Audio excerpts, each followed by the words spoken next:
Provincial government की एक vision और एक पॉलिसी आई कि जो शहरों में ऐसे लोग जिनके घर नहीं हैं, जिनकी खाने का प्रॉपर बंदोबस्त नहीं है, या वो मुसाफिर लोग जिनका कोई आगे पीछे नहीं होता, उनके लिए एक ऐसा फोरम प्रोवाइड किया जाए, और वो भी सेल्फ हेल्प बेसिस पे।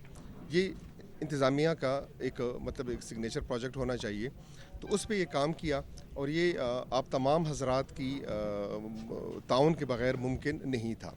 आज यहाँ पे आप देख रहे हैं सोशल वेलफेयर के हमारी जो डिपार्टमेंट है, यहाँ पे एक प्रॉपरली शेल्टर होम जिसमें 50 लोगों को एकोमोडेट किया जा सकता है।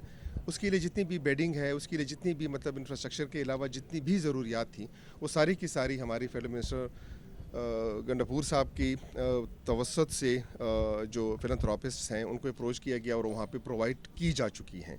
और आज के बाद यहाँ पे जितने भी बेघर लोग हैं वो यहाँ पे आप देखेंगे प्रॉपरली रजिस्टर होंगे। सोशल वेलफेयर डिपार्टमेंट, हमारा डिप्टी कमिश्नर ऑफिस के जो कलीग्स हैं उनको यहाँ पे डिप्यूट किया गया है, वो इनको रजिस्टर करेंगे और रात यहाँ पे गुजार के फिर सुबह अपने अपने उस पर चले जाया करेंगे।